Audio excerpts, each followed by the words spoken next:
Vamos a cambiar de tema, lo vamos a hacer con un apunte de salud que desde luego preocupa sobre todo a las mujeres, porque vamos a hablar de esa doble mastectomización que se realizó Angelina Jolie. Lo hizo porque tenía una serie de genes de, vamos a decir así, de una manera llana, boletos, para desarrollar cáncer de mama. Su madre también falleció por estos motivos. Se hizo un análisis genético, tenía esos genes y se le recomendó hacerlo. Bien, pues desde el mismo país de Angelina Jolie, desde Estados Unidos, nos llega una advertencia.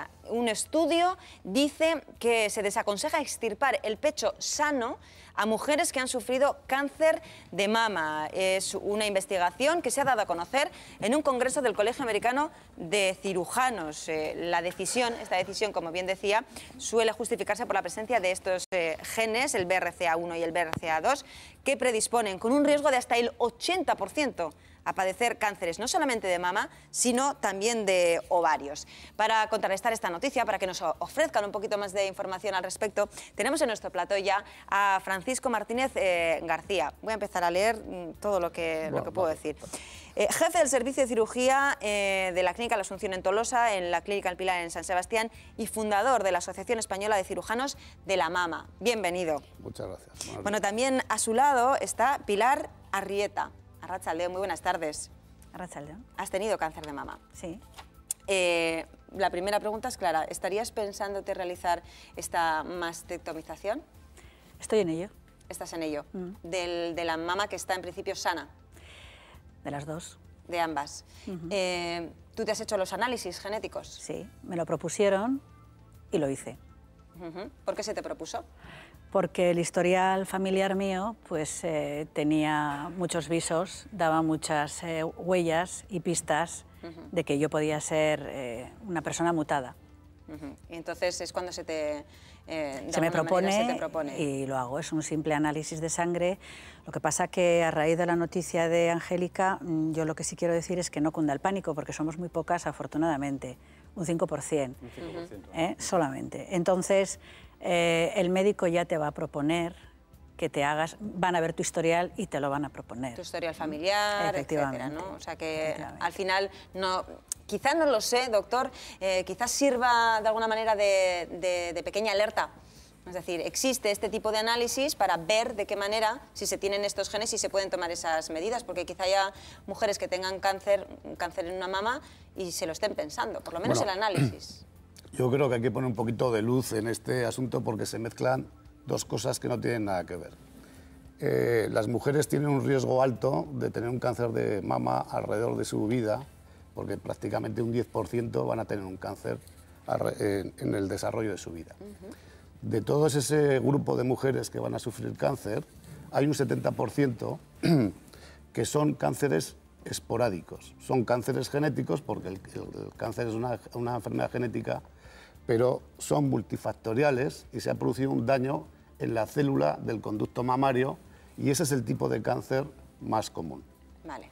Entonces, de esto es de lo que habla esa noticia que has comentado de Estados Unidos. Eso es, que desaconsejarían extirpar la mama que estuviera sana en el principio. En realidad, en Europa hay muy pocos grupos, en España solamente uno, que hace eso. O sea, no es una práctica común. Grupo de riesgo, dices. No, grupo de cirujanos que ofrezca a este grupo de mujeres que tienen un cáncer normal de mama, no ofrecen la mastectomía en principio de la segunda mama al hacer la primera. Ahora, hay riesgo aumentado de cáncer de mama por encima de ese 10% que sufre el común de las mujeres. Hay mujeres que tienen riesgos mayores, bien sea porque tengan noticias histológicas, hayan sido operadas de tumores benignos, pero que tienen una proyección de aumentar el riesgo de sufrir un cáncer en esa mama, o bien sea porque están en un agrupamiento familiar donde se producen cánceres de mama. Incluso en esas mujeres se les hace un estudio genético de los genes que conocemos en este momento que inducen estos dos que citaba estos dos, ¿no? Y son negativas. Pero a pesar de eso, en esas familias se producen cánceres de mama en bilaterales, en edades jóvenes y agrupados. Esas mujeres también, aun sin tener un diagnóstico genético, son mujeres de alto riesgo. Vale. Y después están las mujeres que tienen el BRCA1, el BRCA2 o síndromes más raros, pero que también inducen al cáncer de mama, que podemos saber que en el cromosoma 13 o en el 17, en el locus tal, existe una alteración. Una mutación. Y sabemos que esa mutación les va a inducir a tener cáncer de mama con mucha probabilidad. Es una operación que está ahora mismo, esa doble mastectomización, que está cubierta por los servicios públicos de salud. Sí, sí. En el caso de que esté prescrito por un médico, Sí. ¿no?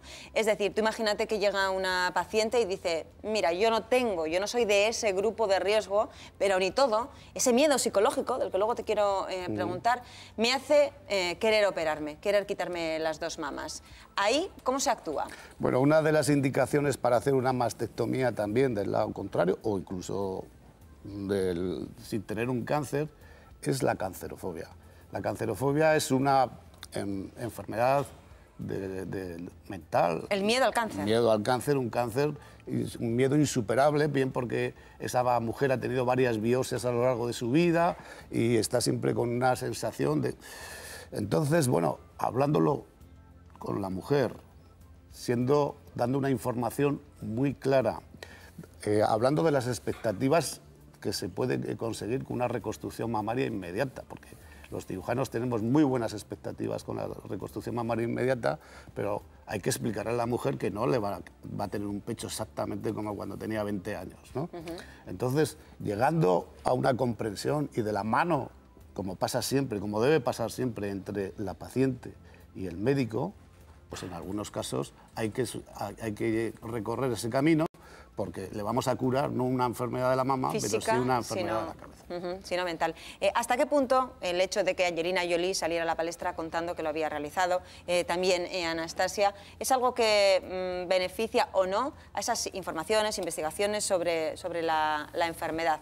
¿O hace que algunas mujeres se lo planteen en ese momento, ni siquiera se lo hubieran planteado? Bueno, el eco mediático. Yo creo que sobre las investigaciones sobre el cáncer de mama y sobre todo la sociedad en la que yo he sido presidente y fundador y en la que está en actividad, no hace falta que salga Angelina Jolie en ningún sitio para que tengamos la fuerza investigadora. Nos preocupa que las mujeres que tienen cáncer de mama, pues que nos preocupa curarlas y además curarlas sin secuelas. No tiene por qué estar castigada una mujer. Sí, pero a raíz de que Angelina Jolie sale a la palestra y lo dice, de repente os llegan más llamadas y dicen, oiga, sí, hágame usted el estudio. Eso es bueno para concienciar a las mujeres. Quizá yo quería hacer esa diferencia, no para concienciar a los médicos, que creo que estamos... No, vosotros estáis más que concienciados. Pero sí afortunadamente. Pero sí que es favorable, como todo el conocimiento, para que se sepa que hay problemas que tienen solución y que la solución está en la puerta de al lado de casa. A mí me gustaría preguntarte, Pilar, cuando tú te haces esa serie de análisis, tenías ya tu historial en casa, bueno, pues ¿cómo te cae esa noticia, ¿no? ¿Cómo tomas también esa decisión? Te cae como una bomba. Lo que pasa que una vez que ya vas posando esas aguas, yo me doy cuenta que es muy importante que saber es poder, porque a mí las dos máquinas, yo he sido paciente de riesgo, mi madre muere con un cáncer de ovario, igual que la madre de Angélica Jolie, mi abuela también, entonces se me consideraba paciente de riesgo y se me hacían pruebas todos los años, mamografía y ecografía. Si hubiéramos sabido antes que yo era una persona portadora del BRCA1 mutado, me hubieran hecho resonancia magnética y entonces... seguramente se hubiera visto mucho antes, porque a mí la mamografía y la ecografía me dan negativo, no me ven, no me captan el tumor que tengo. A los 8 meses aparece porque mi pezón se mete para adentro y lo veo, y entonces ya me tienen que quitar ganglios del brazo. Con una resonancia seguramente se hubiera visto, porque es mucho más exacta. Por eso yo pienso que hacerse esta prueba cuando tienes un historial de este tipo y prevenir es muy importante, porque prevenir con una resonancia no es traumático, y luego ya lo de la cirugía, etcétera, bueno, lo tienes que reposar, tienes que ver qué fuerzas tienes, con qué apoyos cuentas, qué tipo de operación te van a hacer, y pausadamente, pues... Es largo, ¿verdad, el proceso? En el caso, por ejemplo, Angélica Jolie no había tenido cáncer, ha prevenido al 100%. Sí. En el caso de muchas mujeres como yo, ya venimos de lejos, venimos de tratamientos, de operaciones, estamos cansadas. Yo hay veces que digo, bueno, es que parezco un toro, o sea, estoy torturada. Entonces, claro, tienes que reunir fuerzas para decir, y fíjate lo que me queda. O sea, me tengo que hacer una mastectomía doble, que yo he solido pensar, es que no me reconstruyo nada, es que no puedo más. Los médicos te dicen, no, mujer. Ahora, una vez dormida, vamos a hacer algo. Y ahí estoy, reuniendo fuerzas, y como yo seguro que hay algunas más, no muchas porque por no somos tantas. Sí, sí. Pero bueno, el ejemplo, ¿no? Lo que estás diciendo, sí. Pero no se ve como una esperanza, es decir, me han machacado, he tenido que someterme a un montón de tratamientos, es decir, con esto estamos eliminando ese riesgo de una manera bestial, como un sprint final. ¿Qué te voy a decir? La mayor esperanza es que yo, de momento, estoy aquí, mi madre y mi abuela ya no, porque no sabían que podían haber prevenido. Yo sí, lo que pasa que, bueno, cada persona luego... no se puede tomar esto globalmente, cada persona se lo toma de una manera, el factor psicológico es muy, muy importante, como digo, reunir fuerzas, porque no es una operación cualquiera, él es cirujano, en fin, no es pasar una gripe. En el caso que hayas padecido ya un cáncer como yo, te tienen que hacer también pues, poner piel de la espalda o de otros lugares, en fin, sí, injertos. Porque tienes ya la piel radiada, entonces son horitas de quirófano, recuperación, luego... Doctor, ¿es complicado? Se lo preguntaba Pilar. Bueno, es una cirugía que es larga. No se puede decir que sea complicada porque yo creo que un equipo entrenado pues, tiene muy buenos resultados. Desde luego, desde el punto de vista del riesgo vital, escasísimo, y desde el punto de vista de conseguir una reconstrucción del entorno físico de la mujer, pues con muchas posibilidades de un éxito importante. Es cierto que yo creo que ha tocado todos los temas, una mujer que ha pasado por todos los estadios esos y la angustia que produce el diagnóstico de... Pero es muy esperanzadora, ¿no? Es lo sí, yo creo que está en una situación ideal. Sí. Y que haya pasado lo que ha pasado, esto... Y que además tiene que tener fe en que lo va a terminar perfectamente bien y con una recuperación de su silueta. Una cuestión, estamos acostumbrados a hablar de ecografías de mama, de las mamografías. ¿Esta resonancia a la que hace alusión Pilar está incluida dentro de los protocolos de prevención habituales? No. La resonancia, hay un gran debate entre los cirujanos de la mama sobre si utilizarla en los diagnósticos de cáncer ya. O sea, cuando se sabe que en la mama hay un cáncer, o una fuerte sospecha de cáncer, o una imposibilidad de descartar que lo que estamos viendo sea un tumor, en esos casos se aplica una resonancia para ver fundamentalmente si ese cáncer que estamos viendo está acompañado de otras lesiones en esa mama para poder elegir la técnica quirúrgica más adecuada. Porque a veces se puede hacer una cirugía parcial de la mama y luego resulta que esa persona tendría otros focos en la mama, ¿no? Para eso anteriormente se confiaba en la radioterapia, que se hacía sobre todo a las mamas operadas, pero bueno, cada día se introduce más. Pero la resonancia es una técnica que dura 45 minutos. Que tiene un coste también. Bueno, no hablemos del coste, que sí, el coste tiene, pero quiero decir que no hay una disponibilidad como una mamografía que se hace en minuto y medio, ¿no? Lo digo porque igual hay personas que nos están viendo ahora mismo y dicen, pues bueno, tengo ese miedo, o por lo que sea, o porque tengo los antecedentes, me voy a pedir, voy donde mi médico y que me haga una resonancia para salir de dudas. No se la hará. Eso no se le va a hacer, y solamente en los casos muy concretos, sí, ¿no? Yo creo que también lo que ha dicho ella pues, es una visión desde su punto de vista, pero evidentemente con el diagnóstico hecho, pues lo que quizá la recomendación más que un seguimiento tendría que haber sido la realización de la mastectomía bilateral. Pilar, me gustaría preguntarte, le hemos citado, tú cuando te enteras de lo que ha hecho Angelina Jolie, ¿qué piensas? ¿Qué pasa por tu cabeza? Bueno, lo primero que pienso, a ver, es que es Angélica Jolie. Y digo, fíjate, tendrá una peluquera en cada brazo. Quiero decir, que ella va a salir del quirófano, como yo ya he pasado por una operación de mama, pues al principio el brazo me dolía, mi mama se hinchó, me costaba hacer el día a día. Entonces pienso, fíjate, si ahora me hago las dos, bueno... O sea, primero piensas, ella es ella y tiene muchas posibilidades. Yo soy yo y a ver cómo me voy a apañar. Lo que pasa que por otro lado piensas, qué valor, porque cuando estás bien, o sea, yo ya sé lo que es un cáncer y sé que, bueno, hay que lidiarlo. Que es muy duro. Es duro. Yo creo que nadie se queda igual tras pasar un cáncer. El cáncer se transita, lo puedes vencer, pero nadie se queda igual. Toca. Entonces, cuando tú estás bien, muchas veces no eres consciente y dices, meterme en una operación de este calibre, estando bien, para prevenir, casi todo el mundo va a decir, ¿qué va? Ni hablar. No haría. Hay que tener valor. Y yo pensé, ¿qué valor tiene esta mujer? Y luego, en un país como Estados Unidos, donde la sanidad, bueno, la protección del pueblo sanitariamente brilla por su ausencia... Díselo Obama. Pensé, pues muy bien. me encanta que lo hayas hecho. Luego me traslado a mi país y digo, bueno, a ver, aquí sí se hace, estas pruebas se hacen, pero ahora hay que tener cuidado porque todas pueden ir corriendo y decir, oye, que mi prima tuvo y mi tía tuvo, y de repente, entonces le vi valor, pero luego sé que hay que gestionarlo y que hay que encauzarlo. Bueno, Angelina Jolie podría permitirse, como dices tú, además de las peluqueras, todo un equipo de cirujanos para ella durante el tiempo que haga. Pero ella quiere que las demás también puedan optar. Claro, eso estaríamos hablando de otra... Ellas quieren que todas puedan optar a la prueba que ella se ha hecho. Eso me parece muy bien. Doctor, tenemos una llamada. Iñaki nos llama desde el audio. Arratsaldeon, muy buenas tardes. Buenas tardes. Adelante, cuéntanos, Iñaki. Oye, mira, que quería hacerle una consulta al doctor. Vale, adelante. El tema es el siguiente, es que la mujer es paciente de riesgo por unos antecedentes familiares, tanto de la madre como de la hermana, y claro, le están haciendo un seguimiento así anual, el cual pues le hacen la mamografía y esto para ver qué tal va todo, ¿no?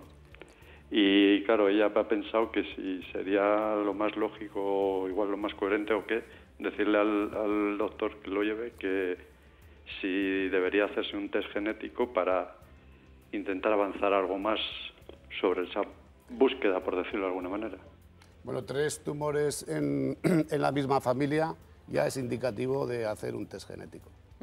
Hay un protocolo que está bastante estandarizado, que pues la presencia de tumores en personas muy jóvenes, 2 casos en la familia con una muy joven, presencia de cáncer de mama y ovario en la misma generación. O sea que eso son habas contadas, eso está en todos los sitios, pero la presencia de 3 tumores en 2 niveles familiares a la vez, o sea, en el tiempo de vida, es indicativo de hacer un estudio genético. O sea que se tendría que hacer ese estudio, ¿no? Que hacer, sí. Y ese estudio se hace. Iñaki, estás diciendo que se le está haciendo un seguimiento, ¿no? ¿En qué centro? Solo a nivel mamografía.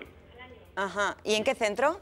Anuales. Bueno, al final esto es pues Galdaca, no Osakidetza. En Galdaca, o sea, en un centro público. Pues entiendo que ese protocolo se activará de alguna manera y que se harán esas pruebas, si no, que lo pregunte al médico que le lleva y no le pondrá ninguna pega. En principio no tendría por qué haber ninguna pega. Perfecto, pues y eso sería lo más, llamarlo de alguna manera. Hombre, claro, porque se saldría de duda de si hay una certeza de que tiene una elevación del riesgo 20 veces por encima de lo normal. De lo normal. Pues Iñaki, muchísimas gracias por llamarnos. Vale, gracias. Es que recasco, mucho ánimo. Bueno, la verdad es que cuando se habla de cáncer, y desde luego que es una palabra a la que se le tiene que tener muchísimo respeto, pero también se le tiene miedo, pues hay muchas personas que llaman y que quieren saber un poco más. Tendremos que volver a tratar este asunto. Os voy a dar las gracias a los dos por venir. Pilar, una mujer desde luego que muy valiente. Vamos a pensar que ya solo queda el final, que queda la última subidita, como cuando vas al Chindoki y ves la última subida y dices, madre mía, qué duro, que estoy ya machacada. Estoy en las faldas todavía. Estás en las faldas todavía del Chindoki, pero bueno, vas a llegar, vas a poner ahí Vamos a verlo. la bandera, ¿verdad que sí? Vamos a verlo. Muchísimas gracias por venir. A vosotros. Es que ricasco. A vosotros por llamarnos.